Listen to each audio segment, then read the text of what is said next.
All right, we're going to jump into another question from our member form on our website. This one's about long-term sub plans. So I'll be taking personal long-term from October to winter break, and got a guest teacher, not PE certified, but I have worked with them several times.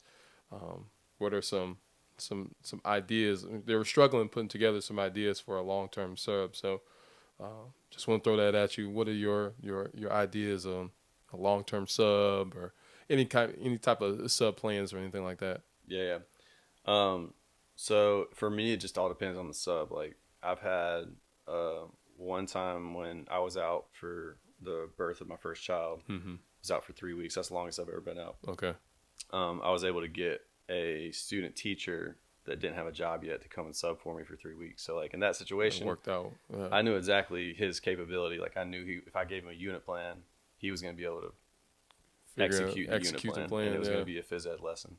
And I've had other situations where I had a teacher that came in, and like when I came back to school, my equipment room was like totally wrecked. And it's like, man. you know, you talk about like trust. Yeah. Like, I don't call that sub anymore because I don't trust him to like be in my gym. Yeah. So it just depends on, you're saying that you've had a little bit of contact with them. Mm-hmm. They're not PE certified. Being PE certified to me doesn't mean as much as if I actually know they can teach. Correct. Like the situation I had where the equipment room was a disaster, it was a PE certified sub. Yeah. I've had non-PE people that came in, and it was like kids had great feedback. Yeah. Equipment room was put back how it was. Mm-hmm. I asked them what they did, and they did everything they were supposed to do. So for me, if it's somebody I can trust, I just leave them like the normal unit plan that I would use. And I try to link up any videos on my YouTube channel and things like that. Because the visuals are really helpful.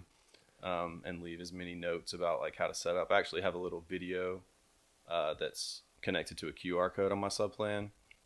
It's just real generic about when I was setting up the gym one day. I just had my phone and did a little selfie video, and I was like, "Hey, thanks for coming in. This is how you set the gym up. Here's where the key is. Here's how to connect the music. It's just a one shot, 5 minutes. Pull everything out. This is how you lock it all back up." And then I connected that to sub plan, just because if it's somebody's first time, it's a lot going on. Set up an equipment room, pull open an equipment room, set up a gym.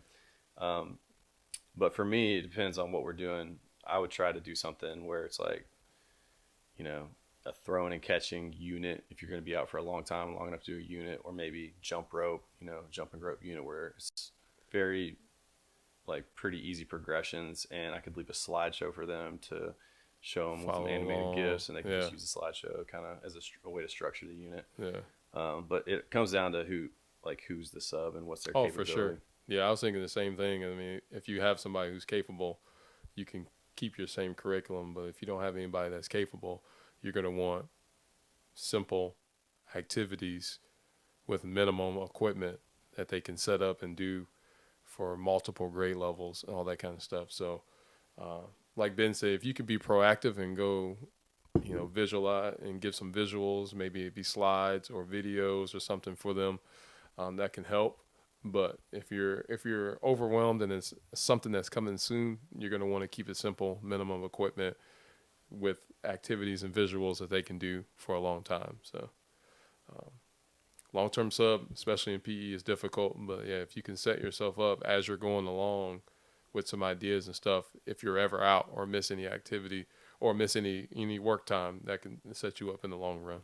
Yeah, man. If I'm going to be only out for like a day, I know this isn't, question was like a long-term sub, but if I'm only gonna be out for a day, I usually just leave something simple like a tag game with some station activities.